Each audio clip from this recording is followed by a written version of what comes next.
Bom, vamos dar então início à nossa aula de hoje, o tema de hoje, da série Relacionamentos Saudáveis, parte 3. Olha só, como lidar com as injustiças.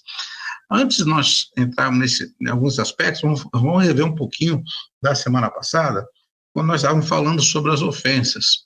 Né? Deus disse em Lucas 17, versículo 1, é impossível que não venham as ofensas. Assim, olha, esperem ofensas.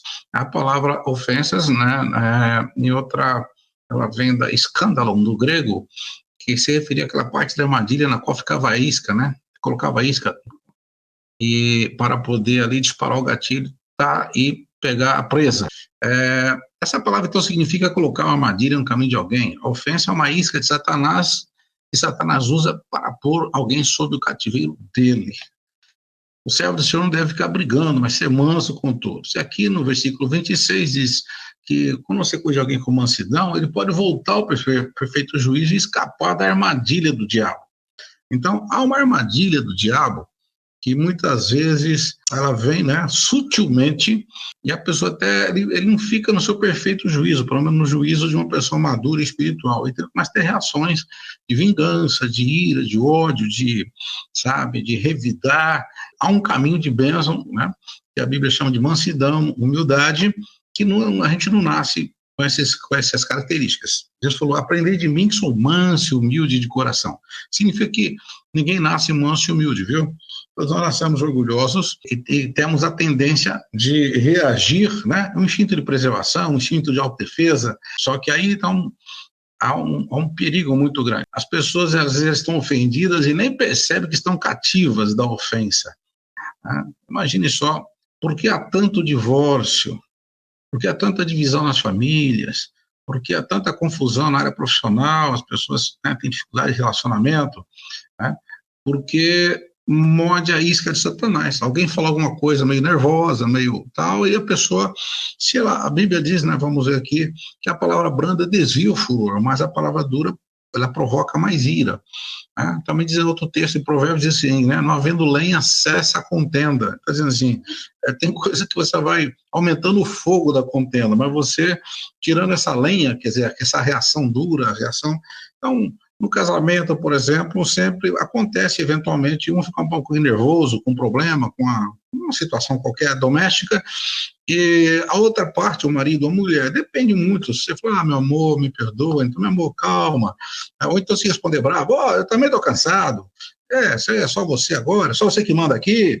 Quer dizer, quando você responde assim, você mordeu a isca de Satanás. Então, a ofensa é a isca, e aceitá-la é cair na armadilha, tá? Bom, essa é uma afirmação muito forte, mas você tem que entender que aqui há um princípio, né? O que você faz com a ofensa vai determinar o seu futuro. Você vai determinar o que vai acontecer com as suas emoções daqui para frente, o seu relacionamento daqui para frente. Então, quando há uma ofensa, então, dali para frente, vamos dizer assim, há uma ação que sempre tem uma reação, tá? Toda ofensa provoca uma reação. Uma ofensa você ficará mais forte ou ficará mais amargo. Você nunca ficará o mesmo depois que for ofendido. Tá? Então, você tem uma pessoa que nunca te ofendeu, é um nível de relacionamento. Mas se um dia essa pessoa te ofendeu, daí para frente esse relacionamento jamais será o mesmo. Se você for forte, você vence aquilo, você abraça a pessoa, você desfia a cabeça, depois volta a conversar. Senão, aquilo vai marcar o resto da vida. Pode ser até que você tenha um relacionamento, mas já não é de tanta confiança, de tanta liberdade, ou então transparência. Pode acontecer tanta coisa no meio do caminho aí, né? Então, isso, infelizmente, a gente percebe isso até né, como eu falei, o casamento, né, onde as pessoas estão muito próximas o tempo todo, né? Por exemplo, nessa pandemia, onde houve esse isolamento social, houve muita crise de família, porque as pessoas tiveram que conviver mais.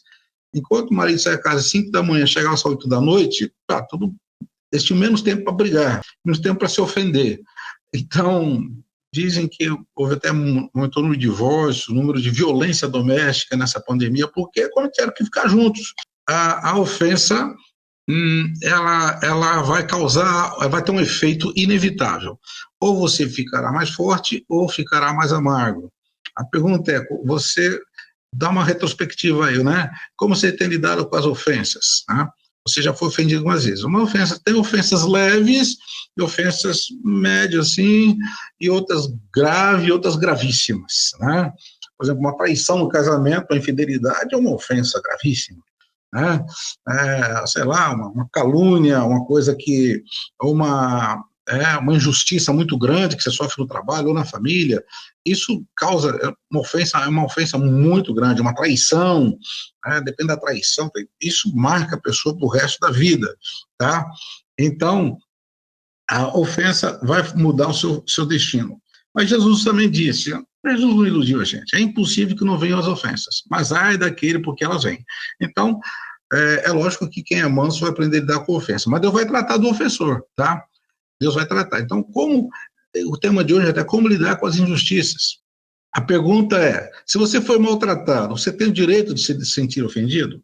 Eu tenho o direito de ficar ofendido, sim. Eu tenho o direito de ter raiva, eu tenho o direito de revidar, eu tenho o direito de não ficar mais com aquela pessoa, tá? Bom, realmente a Bíblia diz que você só vai andar com pessoas, né, não pode andar com você, não tem acordo.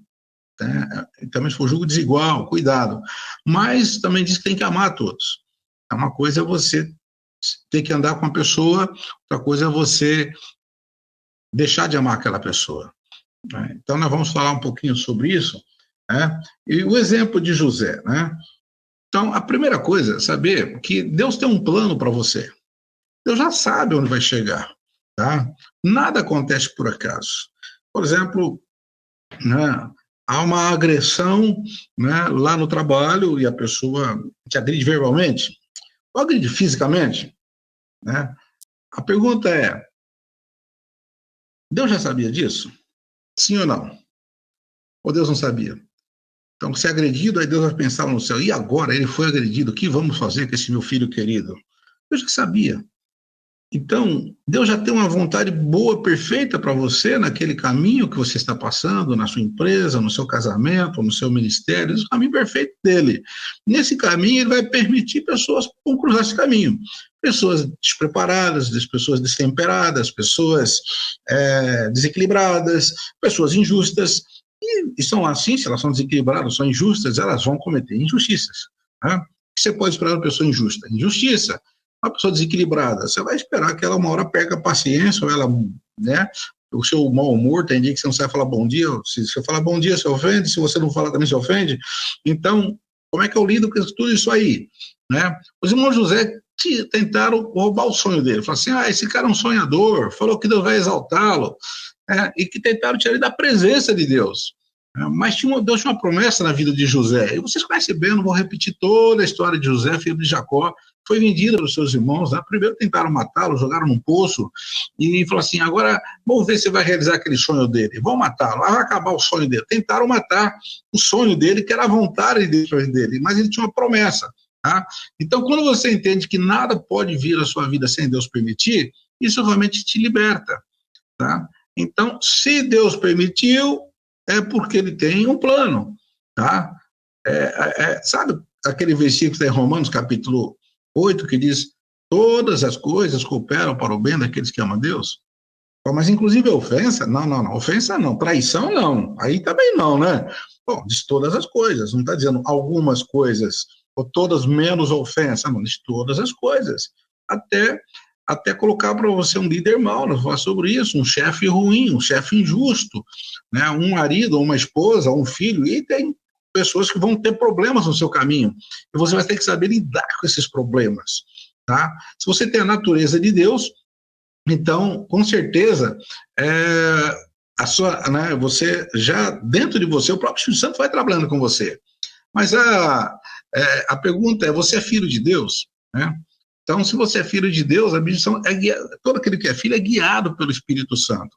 Então, você tem que deixar Deus dirigir, a vontade dele, já, sabe, quando Deus permite algumas coisas, então, José, ele estava lá na casa do pai dele, foi visitar os irmãos dele no campo e tal, e depois, você sabe a história, foi jogado daquela cisterna para morrer, depois resolveram, não, vamos vendê-lo como escravo, venderam para os ismaelitas que estavam passando por ali, os ismaelitas eram um pessoal só de comércio, não queriam ficar com escravo, mas queriam só ganhar dinheiro em cima, já venderam no lá no Egito para o Potifar, que você já conhece a história, né, ficou como escravo, e depois como escravo, apesar de ter prosperado muito na casa de Potifar, foi pela sua fidelidade, pela sua honestidade, pela sua inteligência, pela sua sabedoria, pela sua integridade, principalmente, Potifar colocou todos os bens assim, ó, o Potifar tinha muito dinheiro, ele era um capitão do exército, ele era uma pessoa importante, e então o José ele foi promovido lá dentro da casa do... Era um escravo, mas o escravo era o escravo que mandava nos outros escravos. Na verdade, ele falou assim, Potifar falou, daqui para frente quem manda aqui é o José. Acho que até os empregados que não eram escravos tinham que obedecer ao José, porque ele era o administrador geral, né, da casa, dos bens de Potifar. Mas aí a mulher de Potifar, você sabe, né, cobiçou José, tentou seduzi-lo e ele não aceitou, porque ele era íntegro, e ela acusou de estupro e, lógico, uma mentira, foi uma calúnia muito grande. Com certeza ele tentou explicar, mas não deu para explicar. Ele aceitou, falou, bom, Deus está no controle, foi para a prisão. Da prisão você ficou lá um tempo, depois a história que vocês sabem, que ele interpretou o sonho de 2 servos de Faraó, e eles saíram, um deles foi enforcado, o outro voltou ao seu posto, até que um dia Faraó teve um sonho, então depois esse moço lembrou, depois de 2 anos, né? Lembrou, então, rapaz, lá na prisão que interpreta sonho. Ele foi porque ele era o copeiro do rei, então ele estava ali pertinho do rei o tempo todo, né? E ouviu o rei comentando o negócio do sonho, então ele falou assim, olha, eu conheço você, o Faraó se interessou, falou, se ele interpreta sonho, porque ninguém está conseguindo entender meu sonho. Trouxeram José na presença de Faraó, ele interpretou o sonho e Deus mostrou realmente toda a sabedoria. Você já sabe a história, ele se tornou governador do Egito. Aí vieram 7 anos de fome, né, de fartura, e ele armazenou todos os bens, depois 7 anos de fome. Correu a notícia por ali que o único lugar que tinha alimento era no Egito. Aí então pegaram, armaram as carruagens, as carroças e vão buscar alimento no Egito, vão comprar. Levaram prata, ouro, um monte de coisa, sei lá, tinha que comprar, né, porque ninguém dá de graça. Então, o que aconteceu? O sonho se cumpriu. E quando José, então, de repente está ali, né, ele era o governador do Egito, com toda aquela pompa, com toda aquele, assim, a mordomia que ele tinha e a autoridade, de repente estão ali diante dele os seus 10 irmãos. Era a hora da vingança. E aí vão falar assim, era a hora. O José com toda a autoridade, ninguém sabe, você está me matar, né? Agora só eu que é bom para tosse. Agora agora chegou a hora. Ele falou assim, você me paga, eu te pego na curva, pode deixar. Você não perde por esperar. É assim que é o coração humano. Vai falar que não, né, irmãos? Vai falar que você não sente isso. Eu já senti tantas vezes vontade de esganar alguém. Deus mudou meu coração, senão acho que eu teria feito muito mais burrada na vida já, porque é um coração meio ruim, Pachu, vocês não têm ideia. Mas é o Espírito Santo que vai controlar a gente, porque ninguém é bom, viu, gente? Se achar que é bonzinho, você está enganado, tá? Está fingindo. É só cara de bonzinho, que no fundo, todos nós somos igual ao Caim, somos até assassinos, né? Que João fala assim, apóstolo João fala assim, aquele que odeia o seu irmão é assassino, quer dizer, é o mesmo espírito de Caim. É homicida. No fundo, nós somos tudo homicida, viu? Né? Só não cometemos homicídio, mas você está com um revólver na mão, chega alguém para sequestrar seu filho, sabe o que você faz? Você dá um tiro na cabeça do cara. Dá ou não dá? Né? Vem alguém cometer uma injustiça, ou grita com você, ou fala uma coisa que você não gosta, ou xingou sua mãe, se você tiver com uma arma na mão, você perde a cabeça, você dá um tiro também, então você é assassino, está dentro de você. Só não teve a oportunidade ainda de manifestar. Todos nós somos homicidas também, não somos melhor que Caim, não, tá? E somos tipo Judas também, né? Muitas vezes também nos deixamos vender por 30 moedas, né? Então, cuidado. Não fica julgando os outros, não, porque lá dentro de você tem uma fera indomável chamada carne. Não tem como domar, não, né? Demônio você expulsa, carne você não expulsa. A carne vai para a cruz, seu eu. Mas é o seguinte, agora a pergunta, foi porque foi vendido pelos seus irmãos? Sim ou não? Essa é a resposta certa?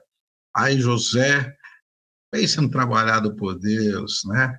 Naqueles 12 anos ou 13 anos, desde que ele foi vendido até chegar ao trono, com 30 anos, eu estou trabalhando que ele já tinha um caráter íntegro, tinha princípios íntegros, né? O Jacó o discipulou muito bem, né? O Jacó tinha passado muitos perrengues na vida, cometido injustiça e sofrido injustiça, e ele ensinou princípios para o José, que acabou ensinando para os irmãos dele, porque o Jacó deu muita atenção para o José e não deu para os irmãos. Cuidado também, os pais estão me ouvindo, né? Não pode fazer diferença entre os filhos, não. Jacó sofreu muito porque ele acabou passando princípios de Deus para o José e não para os irmãos dele. Os irmãos dele iam para o campo e o José ficava em casa sendo discipulado, pastoreado pelo Jacó. E os irmãos deles eram pastoreados pela turma lá que encontrava né, pelos caminhos por aí, e foram crescendo com ódio, com vingança. Isso não foi tratado. O José foi tratado, sim. Aí José foi entendendo, tá? Quando chegou agora, José está com todo o poder, com toda a autoridade. Então, ele fala uma coisa interessante, os irmãos dele, quando ele se revela aos irmãos, fala: eu sou irmão de vocês, olha aquele que vocês venderam, lembra, vocês já se curvaram diante de mim, lembra, o sonho se cumpriu. Mas é o seguinte: não vos entristeçais, nem vos irriteis contra vós mesmos por me haverdes vendido para aqui, pois ainda restam 5 anos que não haverá lavoura nem colheita, que eram 7 anos que eu tinha mostrado. Esse era o 2º ano, faltavam 5 anos. Aí ele diz assim: Deus me enviou adiante de vós para vos preservar a vida por um grande livramento. A pergunta, então: quem enviou José para o Egito? Historicamente, a resposta óbvia seria: foi seus irmãos. José diz assim: vocês não me enviaram para cá. Quem mandou para cá, se eu cheguei até aqui, é porque Deus me enviou adiante de vós. E o que Deus fez para levar José até lá?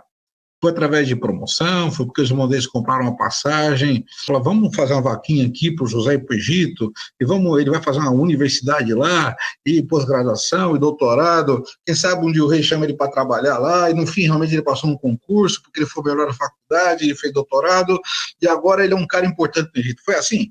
Não, foi tudo o contrário. Foi exatamente o contrário. Tentaram matar os sonhos de José. Aí ele foi sofrendo injustiça, ofensas, injustiças, ofensas.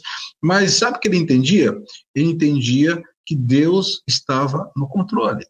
E quando ele está no controle, não importa o que as pessoas estão fazendo. Nós vamos ver vários versículos que falam sobre isso, né? Então, tudo que você passa, Deus vai usar como preparação para o seu sucesso, se você receber em obediência, receber aquelas ações, aquelas situações de obediência, né? Frequentemente, a coisa que parece como um aborto do plano de Deus, que era o caso de José, que foi jogado, né, na cisterna, depois foi vendido, depois ficou como escravo, depois foi preso, o que parece que é um aborto do plano de Deus, na verdade, acaba sendo a estrada para o seu cumprimento.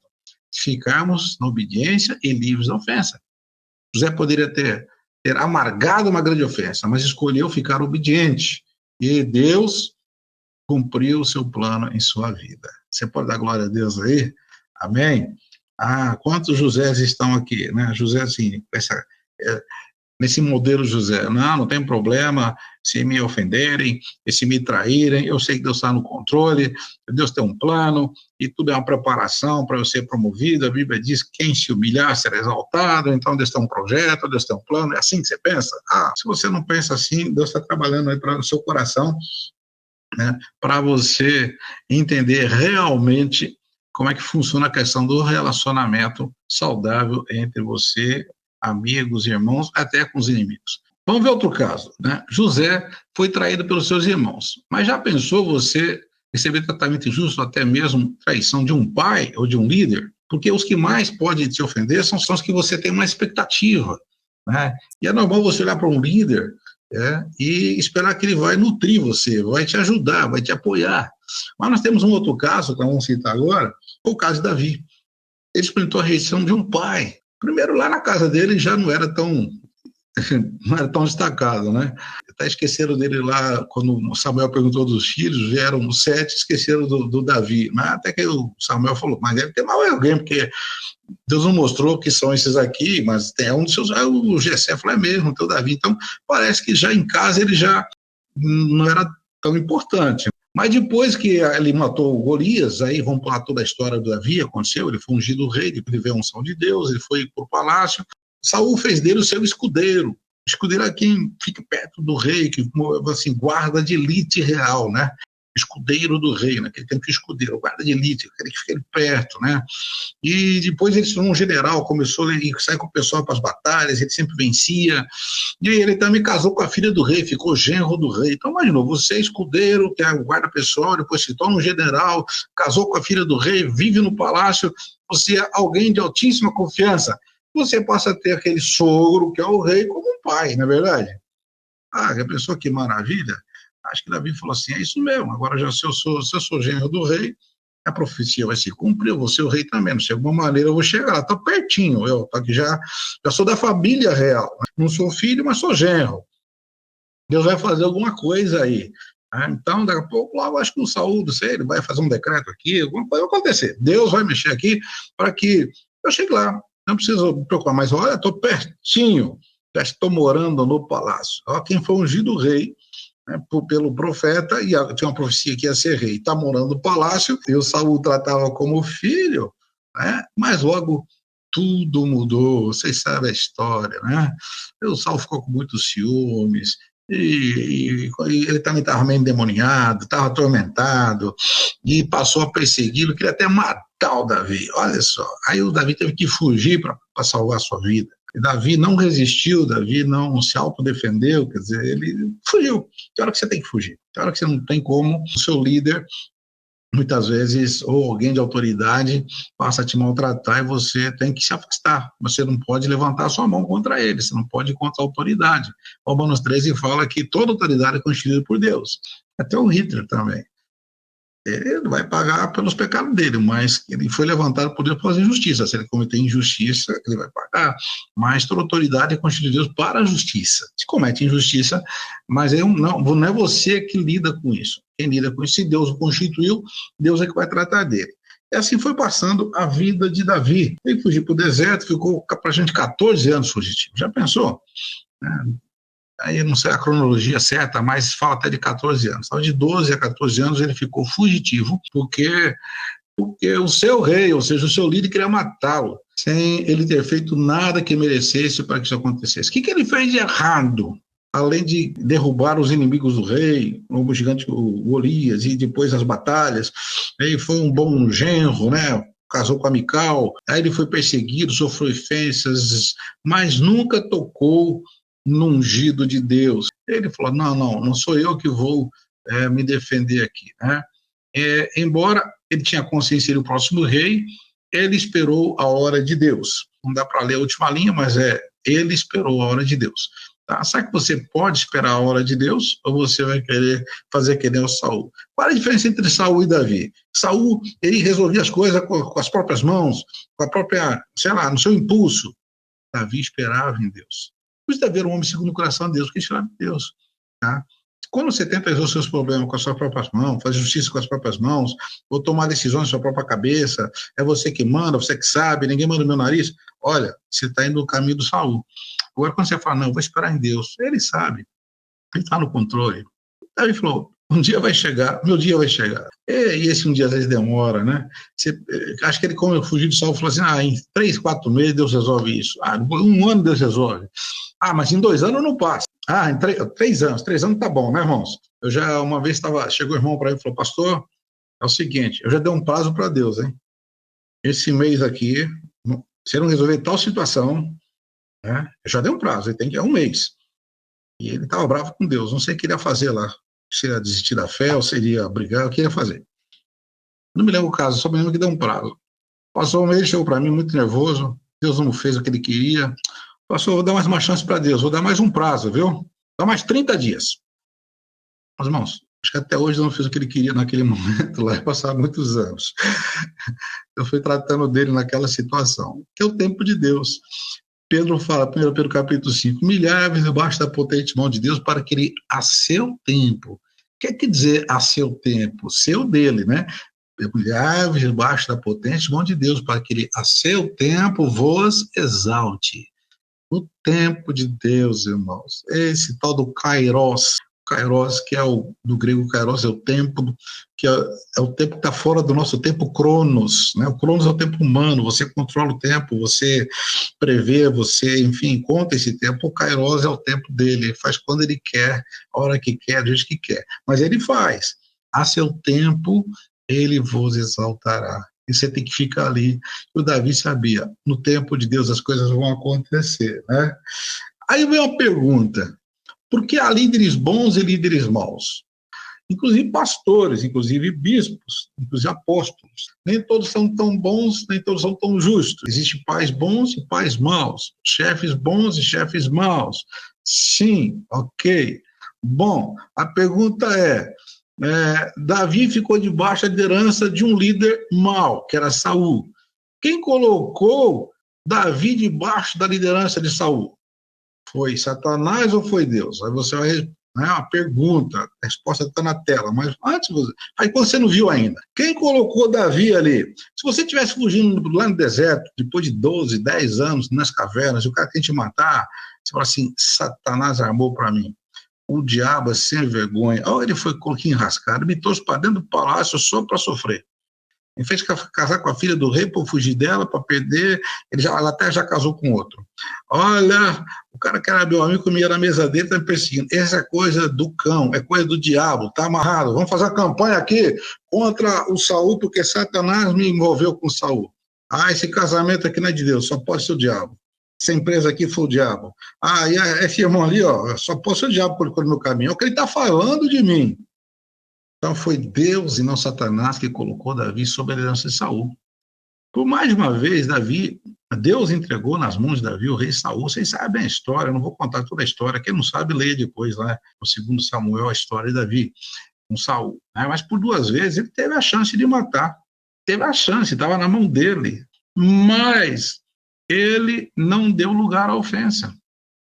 Ele simplesmente não mordeu a isca de Satanás. Satanás não conseguiu deixar o Davi ofendido. Ele só fugia porque tinha que fugir para salvar a vida. Mas ele, quando teve chance, inclusive, de acabar com o rei e já resolver a situação, ele sabia que até o povo aclamaria, porque ninguém aguentava mais o Saul fazendo aquelas loucuras, e o povo tinha obedecido, que tinha medo, era o rei, né? Ele tinha o exército na mão, aí de quem se levantasse contra ele, né? Se Davi matasse o Saul ali, ia ser festa. Todo Israel comemorar, falar, poxa, até que enfim alguém tirou esse cara do nosso caminho. Porque ele não está atrapalhando, perseguindo só Davi, não. Era um rei injusto, perturbado e demoniado. O que é isso? Só fazia coisa ruim. Olha que chance. Ele falou assim, Deus... Aliás, a primeira vez que ele estava ali naquela caverna, o Saul ficou ali na frente, desarmado, que estava com Davi lá no fundo da caverna, e falou assim, Deus entregou o seu inimigo nas suas mãos. Chegou a sua vez. Não vou estender a mão contra o meu ungido. Depois, uma outra vez, o exército de Saul com 3.000 homens caçando Davi. E aí, teve um dia que esses 3.000 estavam tudo em torno de Saul. Deus deu um sono profundo para eles. E Davi teve uma revelação. Esse sono é de Deus. Todo mundo dormiu. Sabe que é 3.000 homens dormindo profundamente, roncando, como se tivesse desmaiado? Então, aí ele chamou um soldado, né, o Abisai, e foi lá. Onde estava o Saul? O Abisai falou assim, meu senhor, eu estou com a lança na mão, chegou a hora, você só dá uma ordem, que aqui quem manda é você, né? Então, o Davi, ele era muito justo e ele era muito severo na sua disciplina de autoridade. Apesar de ele estar fugindo de Davi, ele como autoridade, ele era muito justo. Abisai, não vamos matar o Saul agora, mas é sua chance. Deus colocou na sua mão, Deus não colocou na minha mão, Deus está nos provando. E é uma oportunidade de eu provar que eu sou inocente. E ele pegou, então, a espada do Saul e outra peça lá, acho que a bilha de água e o capacete e uma espada. Aí saiu lá, depois já tinham atravessado do outro lado e gritou pro Saul e acordou todo mundo. E sabe o que ele falou? Meu pai, eu tive chance de matar, mas você está vendo no meu coração. O Saul falou, Davi, você tem razão, você é melhor que eu, não há dúvida. Eu queria matar você veio aqui, não me matou. Tá? E a partir daí, você vê então que Deus estava preparando Davi para o trono. A pergunta então, por que há líderes bons e líderes maus? Deus usa os bons líderes para nos nutrir e os cruéis para nos refinar. Escreva isso aí que é importante. Deus usa os bons líderes para nos nutrir, quer dizer, para nos alimentar, para nos ensinar, para nos conduzir. E ele usa os maus líderes para nos refinar. Nós somos tratados no fogo, na fornalha, né, da aflição de uma liderança perversa, de uma liderança injusta, mas você pode ver aqui que ambos têm um propósito no plano de Deus. tanto para te nutrir como para te refinar. Tem hora que você tem que passar uma fase de bate uma liderança injusta. E Deus não fuja dali, não tenha medo. Ninguém vai matar o seu sonho, não precisa se vingar. Quando nós julgamos um líder, nós estamos dizendo que Deus não sabe o que está fazendo. Se Deus coloca você debaixo de uma liderança injusta, de um marido injusto, de um pai injusto, de um chefe injusto, de um pastor injusto, não importa, de um bispo injusto, e você começa a julgar esse líder, começa a revidar, ou começa, enfim, a atacar, fofocar, ou reclamar, você está dizendo, Deus não sabe o que está fazendo. Deus me colocou aqui, mas não sabia que eu ia ser injustiçado. Deus sabe, irmãos, Deus sabe. Né? Você acha que Deus não se falou, e agora, hein? Colocamos o Davi lá no palácio, que confusão, o Saul ficou endemoniado, quer matar ele agora, vamos pensar um plano, vamos bolar um plano aqui para, puxa, eu nunca esperava isso do Saul, mas vamos bolar um plano aqui, Pai, Filho e Espírito Santo se reúnem, reunião de emergência da Trindade, para saber por que o coitado Davi está sendo injustiçado e como ele pode escapar, será que é isso? Será que Deus está lá no céu? Olha, agora, ela casou com aquele rapaz e ele está, olha, ele está só traindo e está batendo e tal, e agora, o que vamos fazer? Perdemos o controle, mas vamos dar um jeito. A Trindade se reúne, depois chama até os arcanjos, né, o Miguel e o Gabriel e muita gente, né, os 24 anciãos, os quase viventes, para fazer, por que você está sofrendo tanto no casamento, está sofrendo tanto lá na escola, sofrendo bullying, né? Ah, mas isso é horrível, ninguém sofre bullying. E outras traições piores.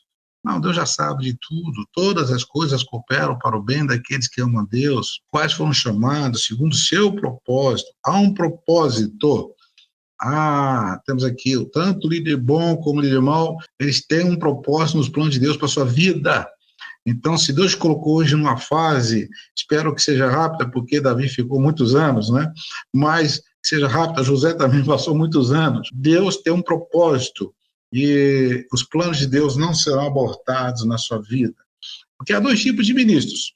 São aqueles que amam o ministério e tem aqueles que amam a Deus. Os que amam o ministério amam aquilo que Deus deu, então protege o ministério mesmo machucando pessoas. Mas aqueles que amam a Deus, o amam por aquilo que Ele é, não por aquilo que Ele dá. E você, quando ama a Deus de coração, você é capaz de amar seu inimigo. Você ama a Deus com toda a sua alma, seu entendimento, a sua força. Olha, isso é tremendo, isso é demais. O que você faz com a sua ofensa vai determinar o seu futuro. Quer dizer, o que vai acontecer daí para frente, quando acontece a ofensa, há uma reação sua. Você pode reagir de um jeito ou de outro. Muito serve a Deus de todo o coração e acaba sendo tratado injustamente. Mas ficando ofendido apenas cumpre o propósito do inimigo de tirá-lo da vontade de Deus. Se você ficar livre da ofensa, permanecerá na vontade de Deus. Então, faça a sua escolha. É mais proveitoso ficar livre da ofensa. Por que aquela irmã do louvor saiu, não canta mais? Está ofendida. Aquele lá é diácono, mas não vem mais, porque está ofendido.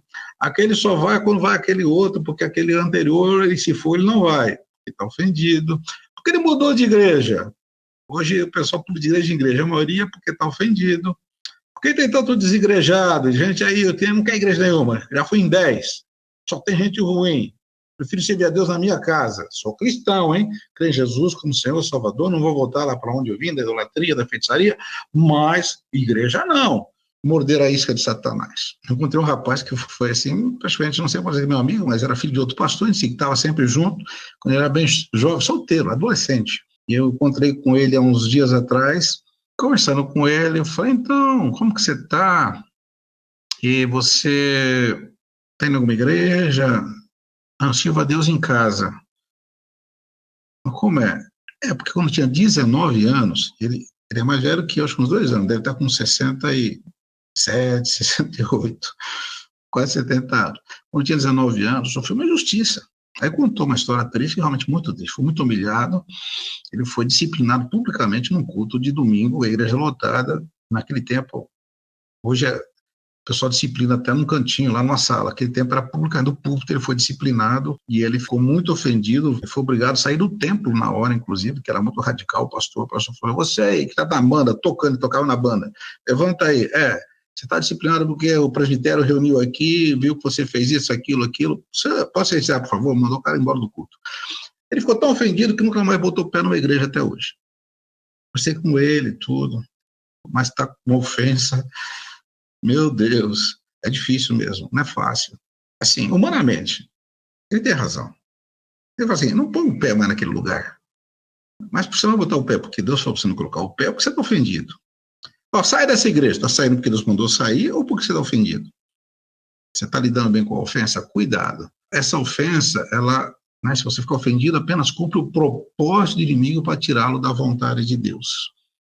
Deus tem um plano para você nesse lugar que você está, nessa igreja que você está, no seu casamento, com esse marido do jeito que ele é, com essa esposa do jeito que ela é. Né? Minha esposa é bipolar, meu marido é esquizofrênico. Você nem sabe que eu sofro, irmão. Deus sabe que você está lá. Fica tranquilo. Tá? Na hora certa, ele vai para a glória, ou Deus muda o coração dele, pode deixar, ou ele vai para a UTI, ou dá um derrame, ele fica travado na cama, pode deixar. Deixa Deus tratar. Saul, quando ele teve chance de matar o Saul, ele falou assim para o Abisai, né? O Abisai estava com a lança na mão, todo mundo dormindo ali, o Saul diante dele, assim, eu não vou estender a mão contra o ungido do Senhor. Vai chegar o momento que ele vai morrer na mão de um inimigo. Ele vai, ou vai ficar doente. Eu não vou fazer isso. Mas o Abisai falou, mas Deus já ungiu você como rei. Não, mas eu não vou pegar o trono à força. É Deus para me colocar lá. Se você ficar livre da ofensa, vai continuar na vontade de Deus, que é boa, perfeita e agradável. Se você ficar ofendido, está cumprindo o propósito do inimigo e afasta você da vontade de Deus. Então, não faça nada porque está ofendido, não faça nada porque está bravo, não faça nada, até tem um texto, até dos pais, é para corrigir o filho, assim, ele fala assim, pais, não provoqueis o vosso filho a ira. Na verdade, está dizendo assim, ó, há um momento, se você está irado ou provocando a ira, está errada a disciplina. O pai não pode irritar o filho. Uma coisa é você corrigir o filho, outra coisa é você irritar, irar e provocar. Tem filho que odeia o pai. Convia na minha casa, mas no fundo ele não vê a hora de sair dali. Tem menina que casa só para fugir do pai. Sei lá, qualquer primeiro que aparecer, tem 18, 19 anos, só que assim vai, nem hora. O importante é fugir de um problema. Só que, infelizmente, ela cai no pior ainda. Fala, puxa, meu pai que era ruim, perto do meu marido até que é bonzinho, mas já foi, né? Faça a escolha. E nós vamos deixar para você aqui alguma coisa relacionada com a autodefesa. Isso para a semana que vem, tá bom? Como você lidar com a injustiça, né? Só dar aqui um aperitivo no próximo domingo, né? Todos nós já nascemos com o desejo de defender. Isso é natural, tá? Caso você insista em defender a si mesmo, Deus permitirá que você o faça. Porém, se você entregar a sua defesa a Deus, então Ele o defenderá. Ele disse a Moisés, ser inimigo dos teus inimigos e adversário dos teus adversários. Então, vem aqui uma recomendação mais desumana possível, tá? Quando eu falo desumana, assim, mais fora da nossa realidade de homens, de pensamento humano, tá? Nunca se defenda. Meu Deus, não fala uma coisa dessa, tá? O Senhor é quem luta por você. Ele será inimigo dos seus inimigos, você nunca mais terá defender a si mesmo. Temos tantos versículos aqui para mostrar para vocês. Na próxima semana vai ser muito legal. Vamos falar da armadilha da autodefesa. Então, nós estamos falando aqui, vai ser a parte 2, né? Como lidar com as injustiças, tá? Olha, sai um peso tão grande quando você deixa Deus te defender. Porque quando você tem que se defender, você tem que provar sua inocência. Davi não tinha que provar nada. Provar que é inocente? Ele só tinha que fugir porque o Davi queria matar ele. O Saul queria matá-lo, né? Então, nós estamos aqui falando, sabe o quê? Você tem que... Qual o maior desejo da sua vida? O primeiro tem que ser salvo, né? Agora que você é salvo, qual o maior desejo da sua vida? Se não for tornar-se igual a Jesus, você ainda está desejando a coisa errada. E para tornar-se igual a Jesus, você tem que aprender dele. Não é aprender a respeito dele. Aprender dele, você tem que andar com ele. Então, ele falou, aprendei de mim que sou manso e humilde de coração. Enquanto você não quer ser igual a Jesus, você ainda está batendo cabeça. Porque todas as coisas operam para o bem daqueles que amam a Deus, são chamados de acordo com o seu propósito, diz o texto em Romanos 8, diz assim, para serem conformes à imagem de seu Filho. Deus quer que você fique cada dia mais parecido com Jesus. E Jesus passou pelas ofensas, pelas críticas, calúnias. Deus passou por traições, as piores possíveis, ou a pior possível. Você conhece a história. Foi morto injustamente. Para matar Jesus, precisavam ter um argumento na lei. O próprio Pilatos até lavou a mão e falou, gente, eu não vejo motivo de matar. Não tem aqui na lei romana. Aí fala, mas a nossa lei judaica tem, a lei de Moisés. Aí começaram, ele blasfemou contra Deus. Ele falou, lava minhas mãos, então, vou ter que julgar de acordo com a lei de vocês e matá-lo. Tem que morrer, sim. E Jesus morreu injustamente pelos nossos pecados. O justo morrendo pelos injustos. Não se defendeu. Nós vamos falar sobre isso no próximo domingo. Que Deus te abençoe, tá? Fiquemos, então, com essa palavra, né? O que você faz da sua ofensa, com a sua ofensa, vai determinar seu futuro. Você vai ter um bom casamento ou não. Se você vai superar uma crise conjugal ou não. Se você vai superar uma crise no trabalho ou não. Se você vai... aquele amigo me fez alguma coisa que não podia fazer. Você vai manter amizade ou não. Ou vai virar inimigo. Se você vai caminhar junto, se separar. Vai depender do seu futuro e como você lida com a ofensa. Eu já fui ofendido várias vezes também, eu já tive reações negativas quando ofendido, a pessoa me ensinando, estou melhorando, eu já estou mais preparado para as ofensas, o que já foi muito amargo para mim, hoje já não é tão, não vou dizer que é doce, mas dá para engolir, entendeu? Ele falou assim, fulano está engasgado na minha garganta. Irmão, se você aprendesse com Jesus, você vai engolir o fulano, não vai ficar engasgado, mas qualquer coisa engasgada, já ficou engasgado uma vez? É horrível ficar engasgado. A gente fica engasgado, você é um tormento, né? Engasgado, né? Com um pedaço de carne, com alguma coisa, engasgou. E gente vive com gente engasgada. Nossa, meu Deus, que coisa terrível. Isso é coisa do diabo mesmo, só passou o diabo. Só que a pessoa não percebe, porque ele tem razão, ele foi injustiçado, ele é vítima. Coitado, ele é vítima, sempre é um coitado. O mundo conspira contra ele. Então, tudo com você, nessa atitude de autodefesa, de vitimização, sabe? Olha, no fundo dizem, Deus errou colocar no casamento, Deus errou colocar na pessoa no meu caminho, poxa, Deus... No fundo, você está indo contra Deus. Mas se Deus está ao controle da sua vida, sabe todas as coisas, em tudo dai graças, porque esta vontade de Deus em Cristo Jesus para convosco. Nessas horas, esquece esses textos, né, irmãos? Em tudo dai graças, nada. Vou pegar aquele cara de pau, eu vou acabar com ele. Se o teu inimigo tiver fome, dá-lhe de comer, se tiver sede, dá-lhe de beber.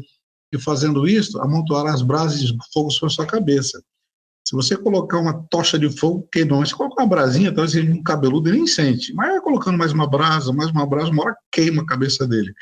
Mas aí não é você, a brasa de Deus na cabecinha dele sai correndo. Quando nós queremos nos tornar iguais a Jesus, né, a semelhança de Jesus, que Deus quando nos fez a semelhança dele, tá?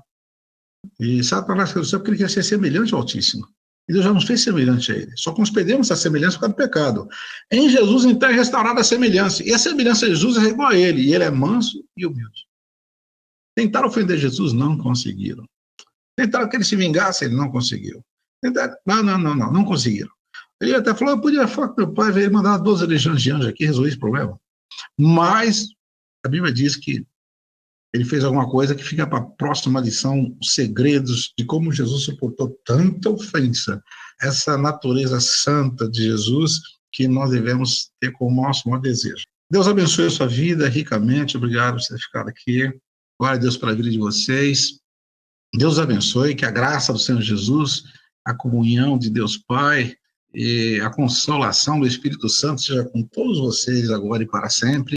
Amém e amém.